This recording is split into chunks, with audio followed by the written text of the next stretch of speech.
Hey guys, BMI here today with a video breakdown of the must-have cards in BP04. We're not going to cover the Code Geass collaboration cards, but there are a number of meta-defining cards, and we're going to go through each of the classes and point out what cards you should definitely try and pick up. So we'll start off with Forestcraft. The number one card you're going to want to pick up is King Elephant. It's only a gold rare, but you're going to want 3 copies of the base and 2 copies of the Evolve. So basically what this card does is it bounces everything in your field against attack based on the number of cards in your hand.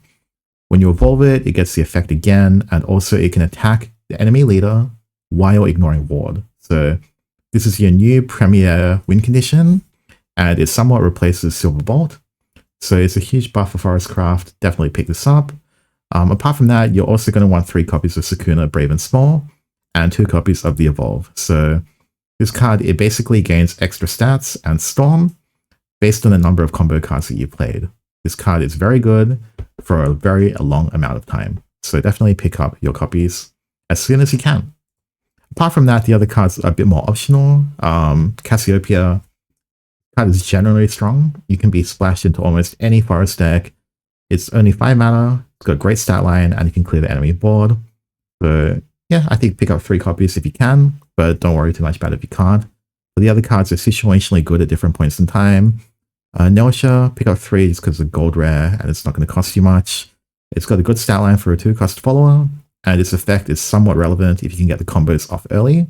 For example, if you were to buff a 2-2 follower something into a 4-4, suddenly their evolves are a lot less effective. So that's just an example. Spring Green Protection. So again, this card, I think it gets a lot better around when the fairy kind of Amethyst strategy comes out. But in general, you know, you're only paying 2 mana, you're getting a wisp, you're buffing something, and it really feeds in the combo strategy. Just pick up 3 copies while you can. And then Wolfsong, this card is only good once the Amethyst package comes out, but why not pick up 3 copies now, because you're going to need it later. And finally, Starioth. I think you can get away with just 1 copy of this. It was really just a tutor for any amulet. You know, there's games where you just don't draw like your Harvest Festival or something like that. This card just solves it, and it's got a good stat line as well. So I pick up 1 or 2 copies. It's just it's not even silver, it's bronze rare, so you just get it. Moving along, we've got Havencraft. So I only have 3 cards listed here, so either of the White Wing. So this card, I do recommend it. It's one of those kind of scales with the cardboard. So just pick it up early. You're probably not going to regret it unless you pay too much for it. Andromeda. So this is a meta-defining card. Basically, Humpty Dumpty no longer clears your own board if you have this at the same time, which means that your opponent has to not only kind of, you know, build their own win condition, but they also have to clear your board, which is very difficult, and it gives you time to set up as the Fablehaven player. It's really, really strong. It's going to push Egghaven to tier 1 status. Maybe, like, you know, only 1 or 2 other decks will be able to compete with it, but we'll see how the English meta develops. Also, we have Glow with Starways, so definitely pick up 3 copies of this card. It's really good for amulet-based decks. You know, at the moment, Egghaven's the best Haven deck, but I think in BP05, a control Haven list will come up, and this card's essential for that. So pick up 3. With the other cards, you know, you don't really need to pick them up. If they're cheap enough, you can play around with them, but these are the 3 cards you're definitely going to want. The rest are whatever. There's some interesting ones, like, I think there's a quick spell that you can play, and it does 3 AoE damage, so it's pretty much the only card that can out-forte easily, but yeah, whatever. Runecraft, so just as a disclaimer, Runecraft is still not like a tier 1 deck, but these cards are pretty fun to play with, and they're probably not going to break the bank, so you may as well pick them up if you're a Rune main. So 3 copies of Giant Chimera is your new win condition. You can run a deck with more than 40 cards, so you can more consistently reach spell chain 30, and it's potentially an OTK if you can reach that point. It's a really fun card, definitely recommend it. And then you'll just want to pick up 3 copies of Stella. It's only a gold rare, and it's basically a consistency tool, so just pick it up. And then the rest, Dazzling Healer is one of your only sources of healing in Runecraft, so just pick it up. It's once again pretty low rarity. And then the other cards, so Mystic Ring becomes a very commonly played spell in Spell List, Spell Chain I should call it, so pick up 3. It's a neutral spell. And then Concentration is good for Dirt Rune, and Chain of Calling, pick up 1 or 2 copies. I mean, you're just going to pick them up, like, you know, just regularly when you play tournaments, you get packs or whatever. Also, it's got an alt art, so for both of these, so you'll probably pick them up over time. But yeah, I think also there's a few other cards like Ginger, so it's sort of fun to play with, but I don't recommend it if we're talking about like efficiency with like, Wallet. But if you just want to have fun, that's also an option.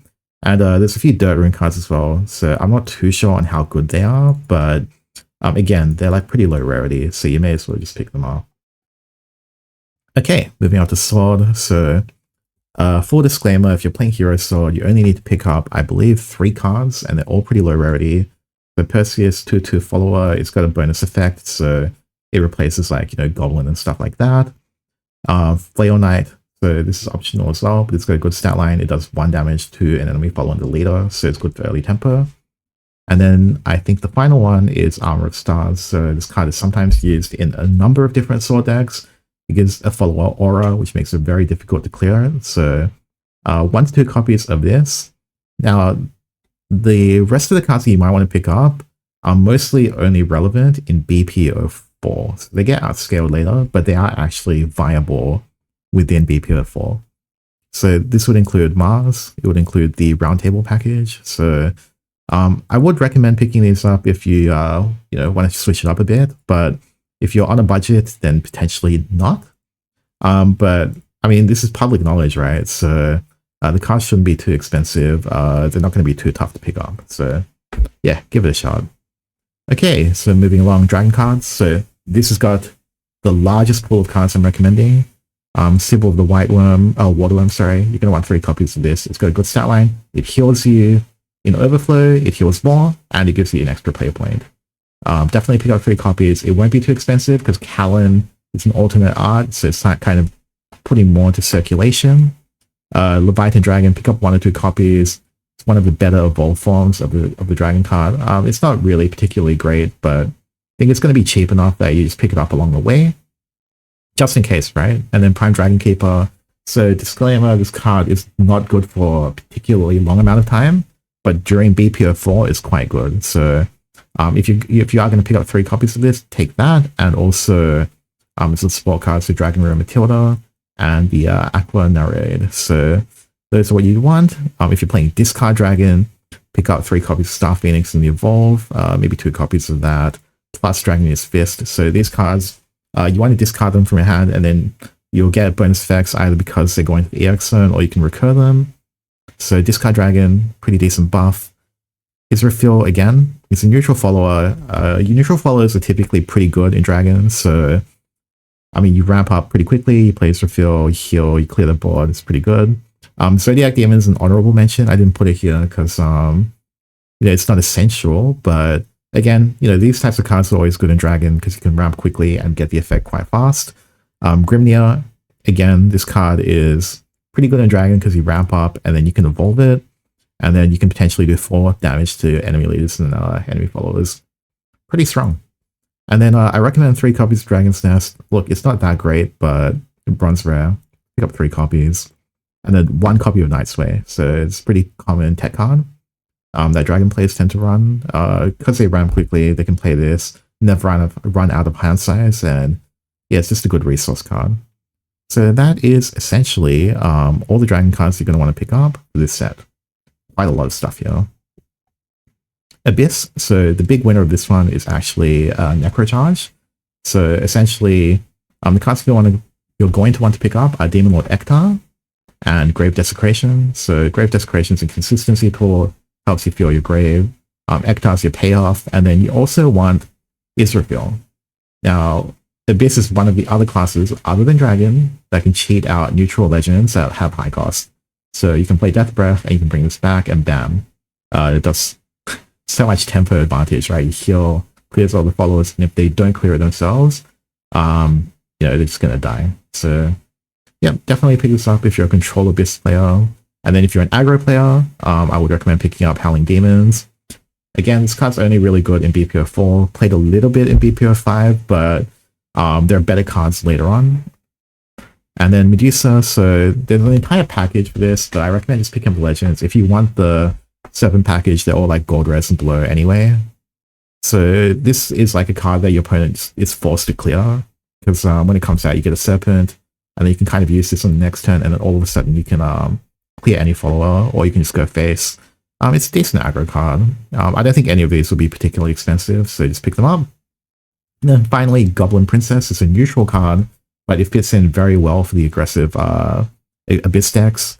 One thing to take into account is that Uma is still nerfed. They should probably unnerf it, to be honest, but Uma is still nerfed, which means that the main counter or prey, like Predator, is sort of like, not there, in which case aggro Abyss might be a little bit better.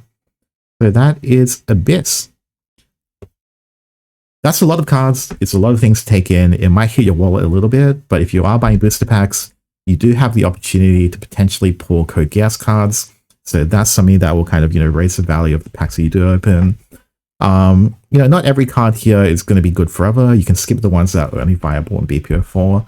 But as mentioned in the video, there's a number of meta-defining cards, so you want to pick up in advance if you want to win your local tournaments. Apart from that, make sure to like and subscribe. We're going to do more videos like this, deck profiles, all of that type of stuff.